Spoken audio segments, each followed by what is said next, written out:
compréhension orale. DELF pratique. Vous allez entendre 3 documents sonores, correspondant à des situations différentes. Pour le premier et le deuxièmement document, vous aurez 30 secondes pour lire les questions. Une première écoute, puis 30 secondes de pause pour commencer à répondre aux questions. Une deuxième écoute, puis 1 minute de pause pour compléter vos réponses. Répondez aux questions, en couchant la bonne réponse, ou en écrivant l'information demandée. Lire les questions.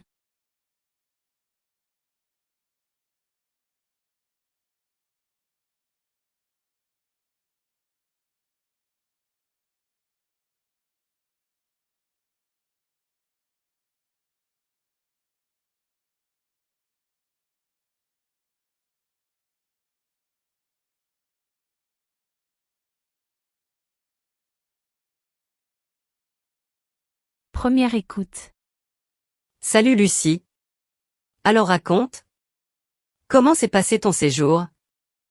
C'était super. Je suis restée 4 semaines à Boston dans une famille. Il y avait 2 enfants de 14 et 11 ans. Je suis devenue très copine avec la fille de 14 ans. Elle s'appelle Joy, on parlait de tout, on s'entendait super bien. Vous parliez anglais? Tu comprenais tout? Oh tu sais. Au début ce n'était pas facile. Les 2 premiers jours, je ne comprenais rien du tout. Mais la famille était tellement sympa, on rigolait beaucoup. Et puis après quelques jours tout était plus facile. Et tu as bien mangé là-bas? La cuisine est bonne? Délicieuse. En plus, comme il faisait très beau, on mangeait toujours dans le jardin avec des amis ou des voisins. J'ai beaucoup parlé tu sais. Tu as amélioré ton anglais alors? Oui, vraiment. Et aussi grâce à la télévision parce qu'on regardait tous les soirs 2 ou 3 épisodes de mes séries préférées. C'est génial. J'ai tout vu avant vous. Ne me dis rien, je ne veux pas connaître la fin. Bien sûr.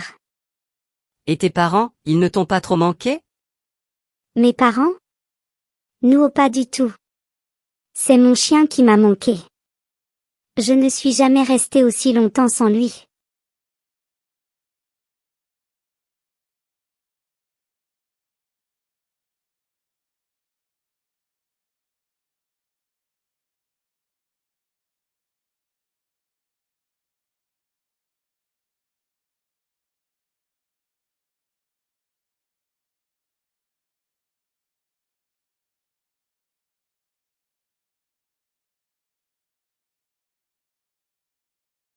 Deuxième écoute. Salut Lucie. Alors raconte. Comment s'est passé ton séjour? C'était super. Je suis restée 4 semaines à Boston dans une famille. Il y avait 2 enfants de 14 et 11 ans. Je suis devenue très copine avec la fille de 14 ans. Elle s'appelle Joy, on parlait de tout, on s'entendait super bien. Vous parliez anglais? Tu comprenais tout? Oh tu sais. Au début ce n'était pas facile. Les 2 premiers jours, je ne comprenais rien du tout. Mais la famille était tellement sympa, on rigolait beaucoup. Et puis après quelques jours tout était plus facile. Et tu as bien mangé là-bas? La cuisine est bonne? Délicieuse. En plus, comme il faisait très beau, on mangeait toujours dans le jardin avec des amis ou des voisins. J'ai beaucoup parlé tu sais. Tu as amélioré ton anglais alors? Oui, vraiment. Et aussi grâce à la télévision parce qu'on regardait tous les soirs 2 ou 3 épisodes de mes séries préférées. C'est génial. J'ai tout vu avant vous. Ne me dis rien, je ne veux pas connaître la fin. Bien sûr. Et tes parents, ils ne t'ont pas trop manqué? Mes parents? Nous pas du tout. C'est mon chien qui m'a manqué. Je ne suis jamais restée aussi longtemps sans lui.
Lire les questions.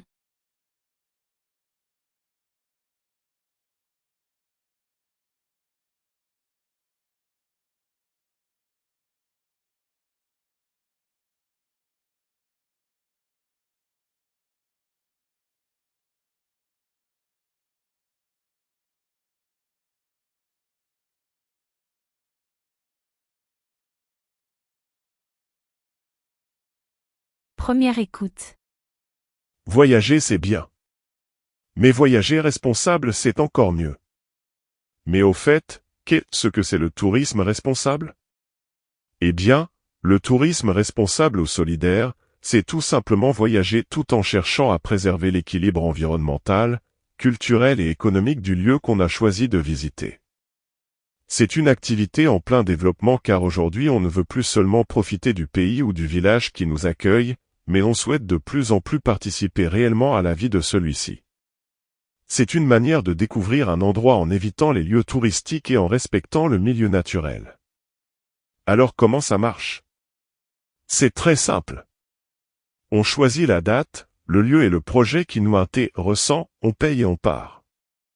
De nombreuses agences se sont spécialisées dans ce domaine et il suffit aujourd'hui de réserver son séjour comme des vacances ordinaires. Vous pourrez, par exemple, visiter le Costa Rica en participant au projet « Sauvons les tortues ». Ou partir construire une école à Madagascar ou même rester près de chez vous et rénover la mairie d'un petit village.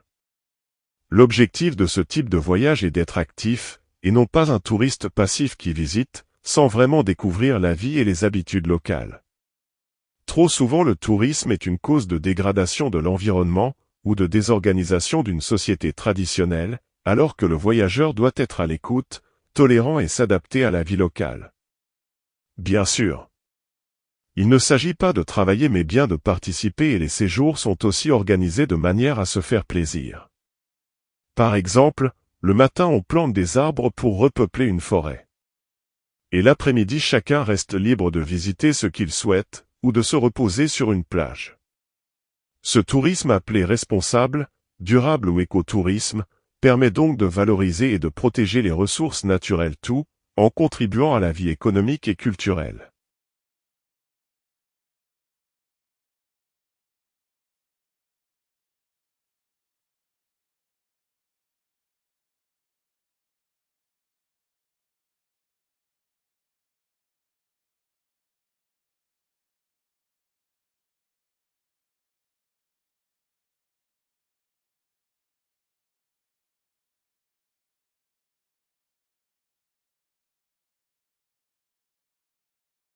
Deuxième écoute.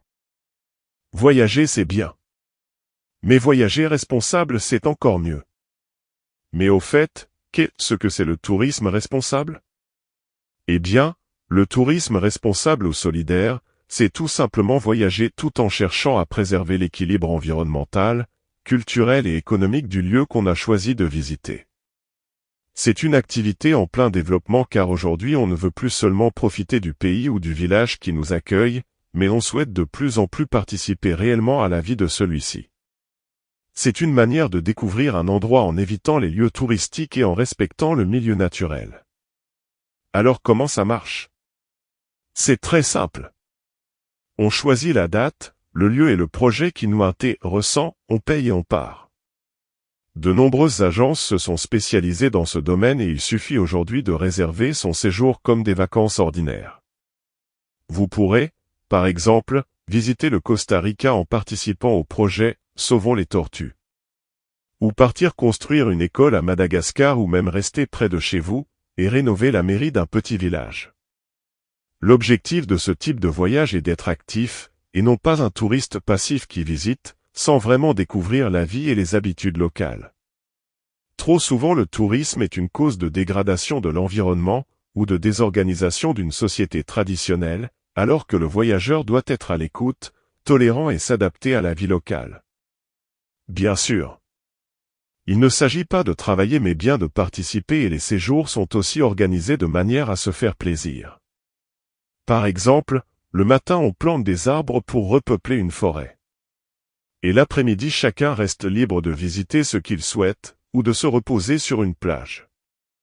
Ce tourisme appelé responsable, durable ou écotourisme, permet donc de valoriser et de protéger les ressources naturelles tout, en contribuant à la vie économique et culturelle.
Vous allez entendre un document sonore. Vous aurez tout d'abord 1 minute pour lire les questions, puis vous entendrez 2 fois l'enregistrement avec une pause de 3 minutes entre les 2 écoutes. Après la deuxième écoute, vous aurez encore 2 minutes pour compléter vos réponses. Répondez aux questions, en cochant la bonne réponse, ou en écrivant l'information demandée. Lire les questions.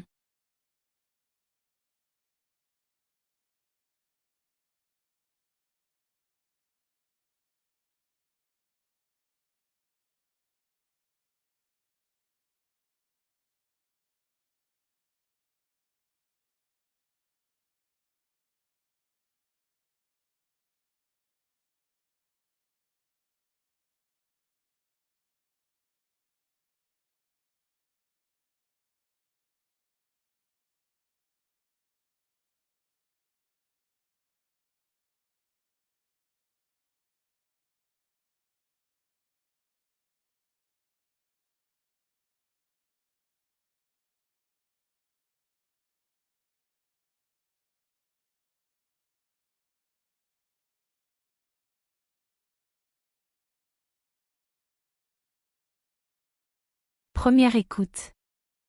Bonjour à tous. Nous allons aujourd'hui parler d'école mais dans un contexte un peu particulier. Avec Sophie Rousseau, qui est directrice de l'école de l'hôpital Ambroise Paré à Lyon. L'un des plus grands hôpitaux pour enfants et ados de France. Bonjour Sophie. Et merci d'être avec nous. Alors, dites-moi, on va à l'école même quand on est malade? Bonjour. Oui, bien sûr. Qu'ils passent quelques jours ou plusieurs mois à l'hôpital, les enfants doivent continuer à suivre des cours. Alors s'ils ne peuvent pas se déplacer, c'est l'école qui vient dans leur chambre. C'est important de garder ce lien avec les cours? Oui, tout à fait, c'est extrêmement important pour les enfants. Le lien avec l'école, c'est le lien avec la société, avec le quotidien, avec la vie ordinaire en dehors de l'hôpital. Les enfants demandent souvent plus de devoirs, ça leur permet d'être occupés car, vous savez, c'est long une journée dans une chambre d'hôpital. Mais, qui sont les professeurs? Il y a une équipe de 12 professeurs. 4 sont employés par l'hôpital et sont là toute la semaine et les autres sont des bénévoles qui viennent environ 2 jours chacun par semaine.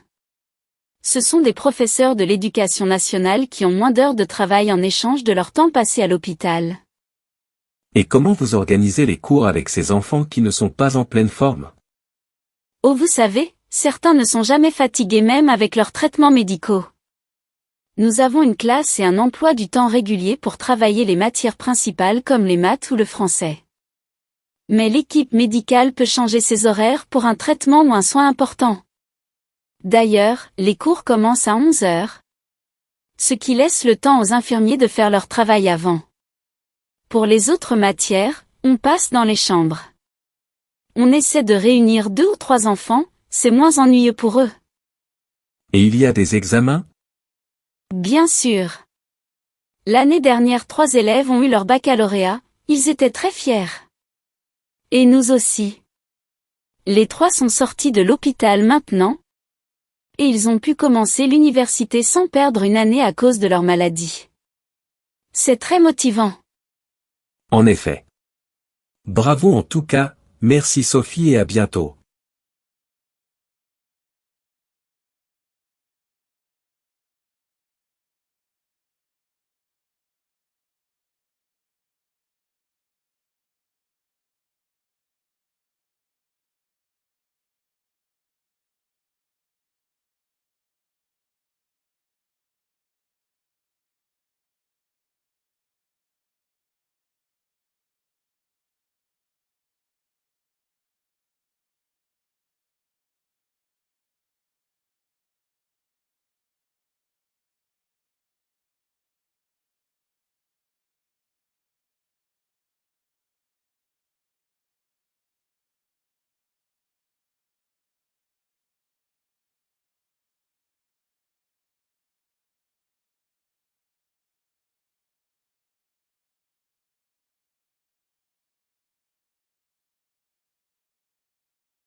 Deuxième écoute.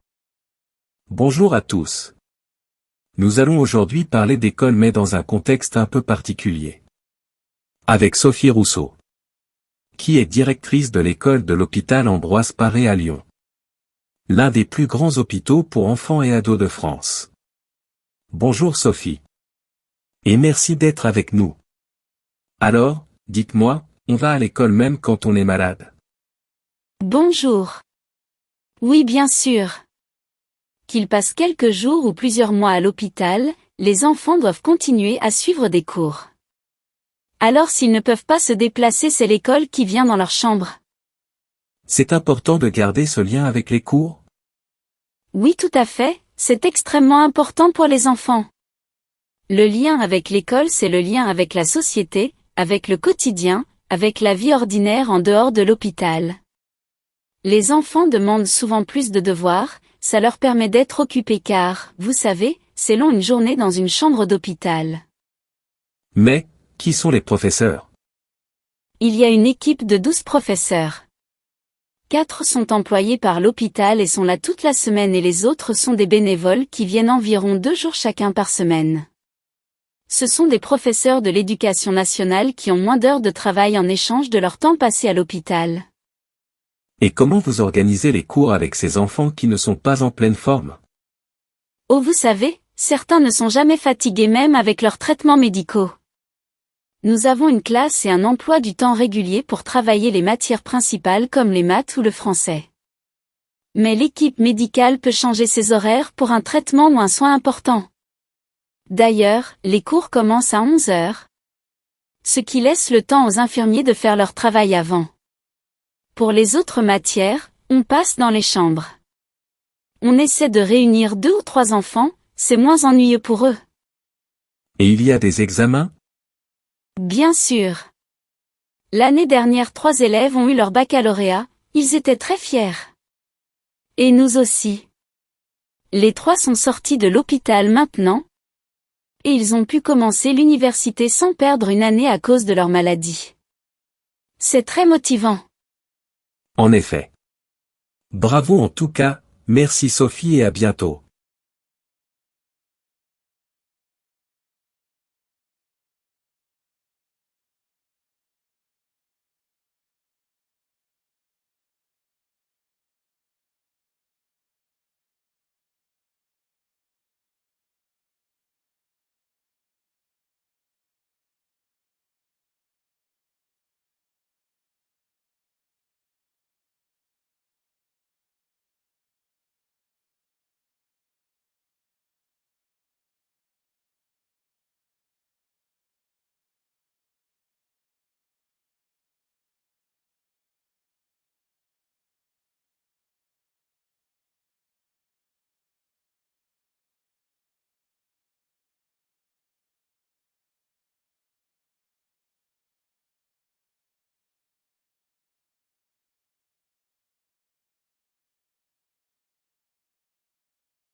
Réponse.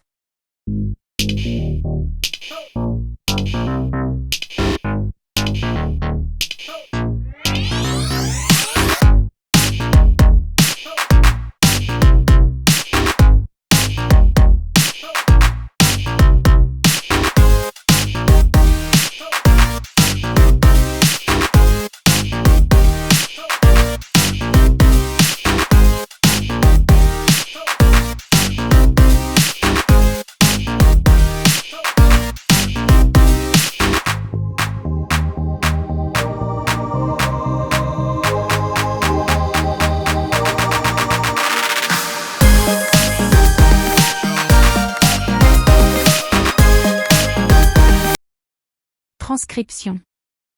Salut Lucie. Alors raconte. Comment s'est passé ton séjour? C'était super. Je suis restée 4 semaines à Boston dans une famille. Il y avait 2 enfants de 14 et 11 ans. Je suis devenue très copine avec la fille de 14 ans. Elle s'appelle Joy, on parlait de tout, on s'entendait super bien. Vous parliez anglais? Tu comprenais tout? Oh tu sais. Au début ce n'était pas facile. Les 2 premiers jours, je ne comprenais rien du tout. Mais la famille était tellement sympa, on rigolait beaucoup. Et puis après quelques jours tout était plus facile. Et tu as bien mangé là-bas? La cuisine est bonne? Délicieuse. En plus, comme il faisait très beau, on mangeait toujours dans le jardin avec des amis ou des voisins, j'ai beaucoup parlé tu sais. Tu as amélioré ton anglais alors? Oui, vraiment. Et aussi grâce à la télévision parce qu'on regardait tous les soirs 2 ou 3 épisodes de mes séries préférées. C'est génial. J'ai tout vu avant vous. Ne me dis rien, je ne veux pas connaître la fin. Bien sûr. Et tes parents, ils ne t'ont pas trop manqué? Mes parents? Nous pas du tout. C'est mon chien qui m'a manqué. Je ne suis jamais restée aussi longtemps sans lui. Voyager c'est bien. Mais voyager responsable c'est encore mieux. Mais au fait, qu'est-ce que c'est le tourisme responsable? Eh bien, le tourisme responsable ou solidaire, c'est tout simplement voyager tout en cherchant à préserver l'équilibre environnemental, culturel et économique du lieu qu'on a choisi de visiter. C'est une activité en plein développement car aujourd'hui on ne veut plus seulement profiter du pays ou du village qui nous accueille, mais on souhaite de plus en plus participer réellement à la vie de celui-ci. C'est une manière de découvrir un endroit en évitant les lieux touristiques et en respectant le milieu naturel. Alors comment ça marche? C'est très simple. On choisit la date, le lieu et le projet qui nous intéressent, on paye et on part. De nombreuses agences se sont spécialisées dans ce domaine et il suffit aujourd'hui de réserver son séjour comme des vacances ordinaires. Vous pourrez, par exemple, visiter le Costa Rica en participant au projet « Sauvons les tortues ». Ou partir construire une école à Madagascar ou même rester près de chez vous et rénover la mairie d'un petit village.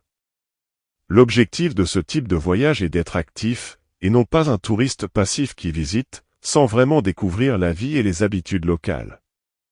Trop souvent le tourisme est une cause de dégradation de l'environnement, ou de désorganisation d'une société traditionnelle, alors que le voyageur doit être à l'écoute, tolérant et s'adapter à la vie locale.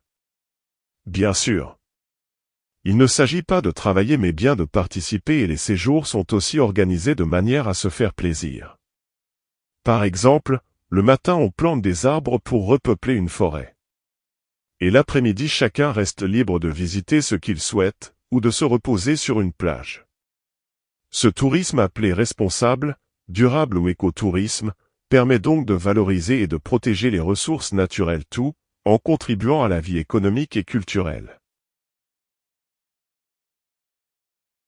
Bonjour à tous. Nous allons aujourd'hui parler d'école mais dans un contexte un peu particulier. Avec Sophie Rousseau, qui est directrice de l'école de l'hôpital Ambroise Paré à Lyon. L'un des plus grands hôpitaux pour enfants et ados de France. Bonjour Sophie. Et merci d'être avec nous. Alors, dites-moi, on va à l'école même quand on est malade? Bonjour. Oui, bien sûr. Qu'ils passent quelques jours ou plusieurs mois à l'hôpital, les enfants doivent continuer à suivre des cours. Alors s'ils ne peuvent pas se déplacer, c'est l'école qui vient dans leur chambre. C'est important de garder ce lien avec les cours? Oui, tout à fait, c'est extrêmement important pour les enfants. Le lien avec l'école, c'est le lien avec la société, avec le quotidien, avec la vie ordinaire en dehors de l'hôpital. Les enfants demandent souvent plus de devoirs, ça leur permet d'être occupés car, vous savez, c'est long une journée dans une chambre d'hôpital. Mais, qui sont les professeurs? Il y a une équipe de 12 professeurs. 4 sont employés par l'hôpital et sont là toute la semaine et les autres sont des bénévoles qui viennent environ 2 jours chacun par semaine. Ce sont des professeurs de l'éducation nationale qui ont moins d'heures de travail en échange de leur temps passé à l'hôpital. Et comment vous organisez les cours avec ces enfants qui ne sont pas en pleine forme? Oh, vous savez, certains ne sont jamais fatigués même avec leurs traitements médicaux. Nous avons une classe et un emploi du temps régulier pour travailler les matières principales comme les maths ou le français. Mais l'équipe médicale peut changer ses horaires pour un traitement ou un soin important. D'ailleurs, les cours commencent à 11 heures. Ce qui laisse le temps aux infirmiers de faire leur travail avant. Pour les autres matières, on passe dans les chambres.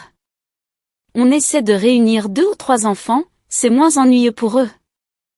Et il y a des examens? Bien sûr. L'année dernière 3 élèves ont eu leur baccalauréat, ils étaient très fiers. Et nous aussi. Les 3 sont sortis de l'hôpital maintenant. Et ils ont pu commencer l'université sans perdre une année à cause de leur maladie. C'est très motivant. En effet. Bravo en tout cas, merci Sophie et à bientôt. Thanks for watching.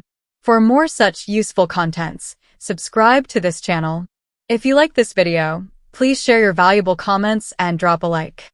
To show us your support, please share it with your friends and family.